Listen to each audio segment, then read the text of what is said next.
Olá, tudo bem? Como vocês estão? Como vivenciaram a novena em honra à serva de Deus, Madre Leônia? Se alguém alcançou alguma graça, eu peço a gentileza de compartilhar aqui nos comentários. Eu sei que tem muitas pessoas que têm uma grande confiança na intercessão da Madre. Muitas pessoas já alcançaram graças, algumas alcançaram inclusive alguns milagres. É muito importante que isso seja compartilhado, que isso seja anotado, porque isso de alguma maneira apressa a causa de beatificação e quem sabe de canonização. Nós acreditamos na santidade da Madre Leônia, mas isso precisa ser comprovado, isso precisa se tornar público. Então nós contamos com vocês para isto.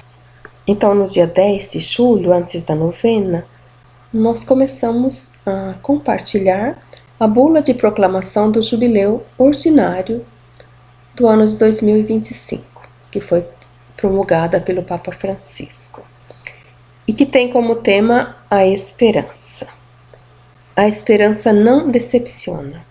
E nós começamos então a compartilhar um pouquinho o que essa bula nos diz. E hoje nós vamos dar continuidade. Se você por acaso não teve a oportunidade de acompanhar este programa do dia 10, eu te convido a voltar lá e ouvir, porque é bem interessante, porque nós vamos fazer uma sequência. Então o nome é A Esperança Não Decepciona, parte 1. E hoje nós vamos fazer a parte 2 e vamos continuar até terminarmos a bula. Então neste encontro anterior nós terminamos explicando que a esperança mora no coração do ser humano. Todos nós somos pessoas esperançadas, mas que muitas vezes nós nos deparamos com situações contraditórias que fazem fraquejar a nossa esperança.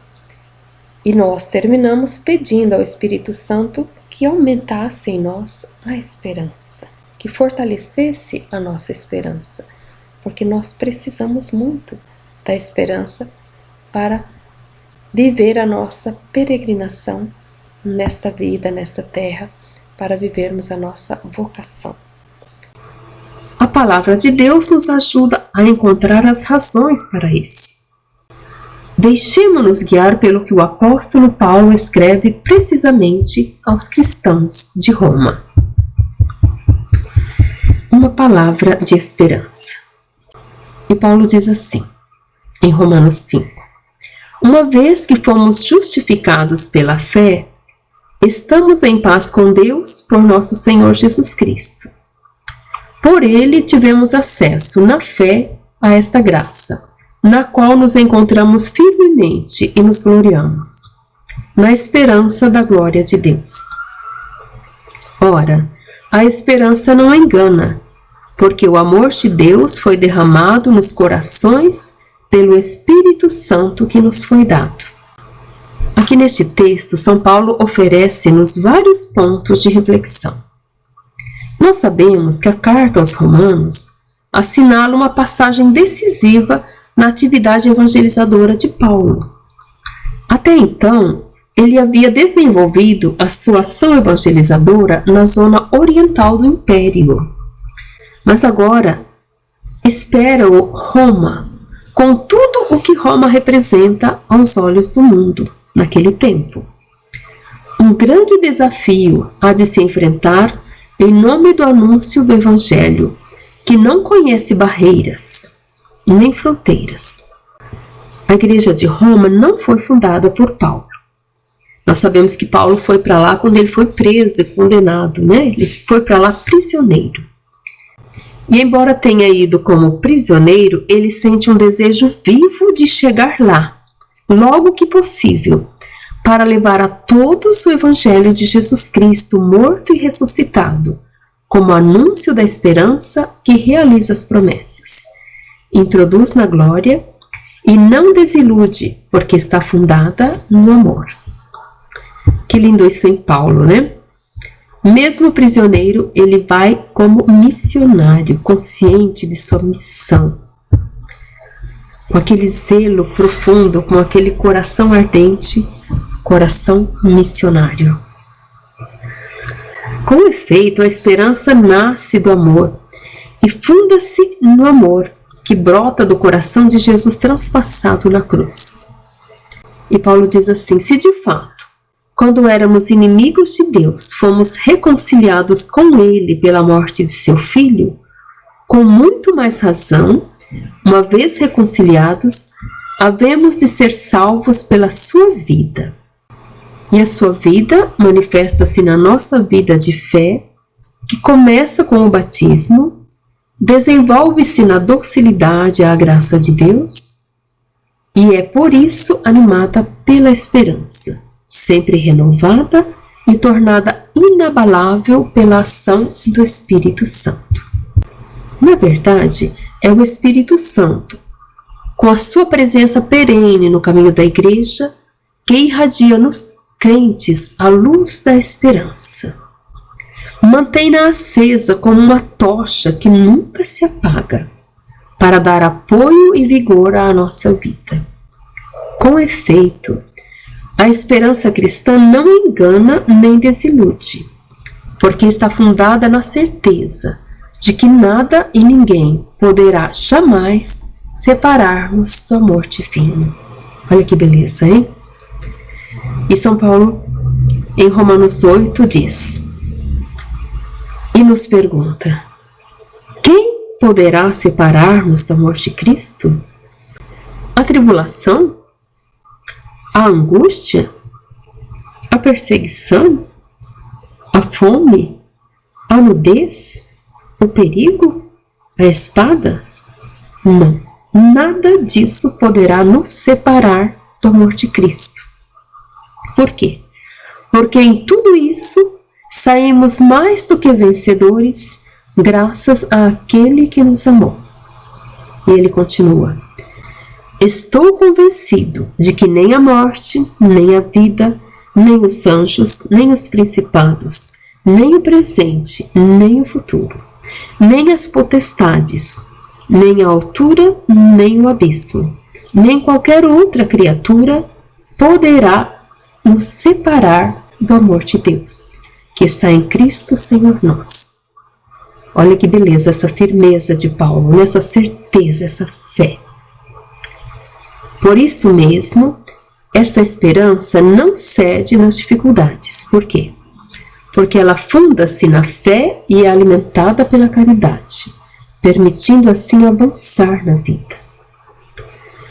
A propósito dessa esperança, escreve Santo Agostinho: em qualquer modo de vida, não se pode passar sem estas três propensões da alma: crer, esperar, amar. Fé, esperança e caridade. São Paulo é muito realista. Sabe que a vida é feita de alegrias e sofrimentos. Que o amor é posto à prova quando aumentam as dificuldades e a esperança parece desmoronar-se diante do sofrimento. E, no entanto, ele escreve: gloriamo-nos também das tribulações, sabendo que a tribulação produz a paciência. A paciência produz a firmeza, e a firmeza a esperança.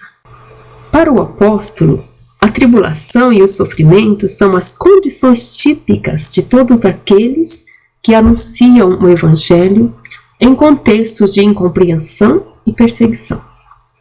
Mas em tais situações, através da escuridão, vislumbra-se uma luz. Descobre-se que a evangelização é sustentada pela força que brota da cruz e da ressurreição de Cristo.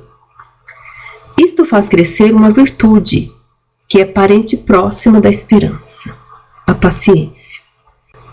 Habituamo-nos a querer tudo agora, no mundo onde a pressa se tornou uma constante. Já não há tempo para nos encontrarmos, e com frequência as próprias famílias sentem dificuldade para se reunir e falar calmamente. A paciência foi posta em fuga pela pressa, causando grave dano às pessoas. Com efeito, sobrevém a intolerância, o nervosismo e, por vezes, a violência gratuita, gerando insatisfação e isolamento.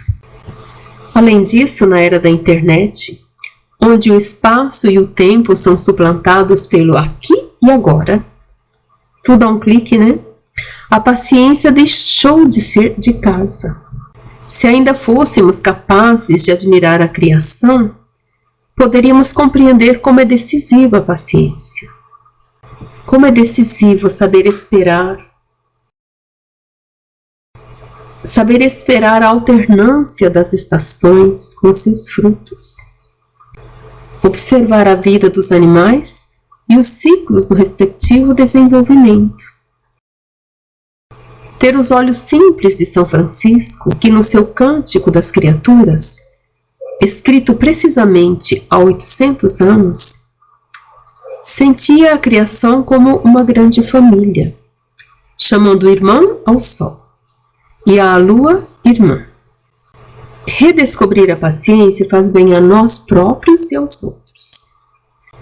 Frequentemente, São Paulo recorre à paciência para sublinhar a importância da perseverança e da confiança naquilo que nos foi prometido por Deus. Mas, sobretudo, São Paulo testemunha que Deus é paciente conosco.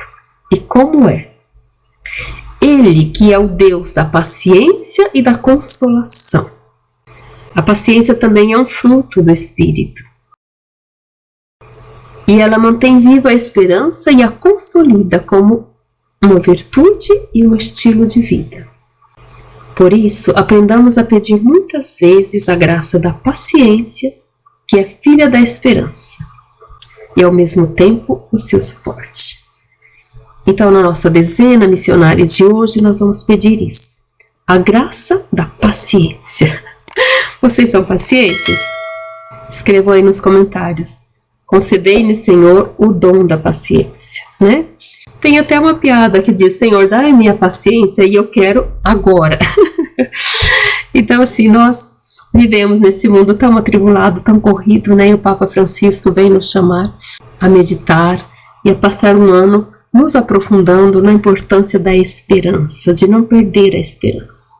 E ao falar da esperança, ele nos convida a pedir a graça de viver a paciência como fruto do Espírito. Então vamos rezar assim: Jesus Eucarístico, concedei-nos a graça da paciência. Jesus Eucarístico, concedei-nos a graça da paciência. Jesus Eucarístico, concedei-nos a graça da paciência. Jesus Eucarístico, concedei-nos a graça da paciência. Jesus Eucarístico, concedei-nos a graça da paciência. Glória ao Pai, ao Filho e ao Espírito Santo, como era no princípio, agora e sempre. Amém. Que Madre Leônia, essa mulher de fé, de esperança, essa mulher que é para nós um testemunho de vida, alguém que com certeza teve que viver a paciência, teve que crescer na capacidade de esperar contra toda esperança, que ela nos ajude também a crescer na capacidade de esperar contra toda esperança. Um grande abraço, fiquem com Deus e na semana que vem nós continuaremos conversando sobre esta bula de proclamação do jubileu ordinário do Ano Santo de 2025. Não se esqueçam de curtir, de compartilhar e de fazer esse canal crescer cada vez mais e de ser missionários e missionárias da esperança.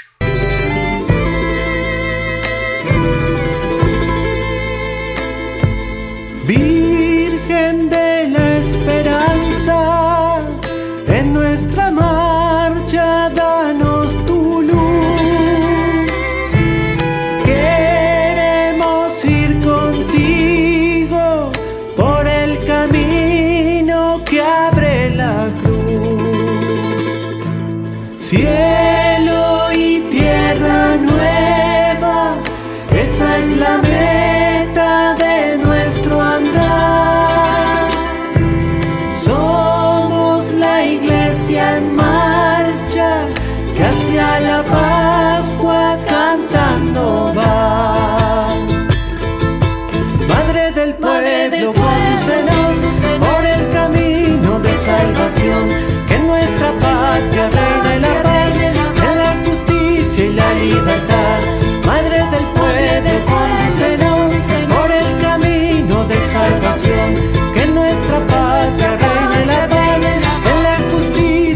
libertad.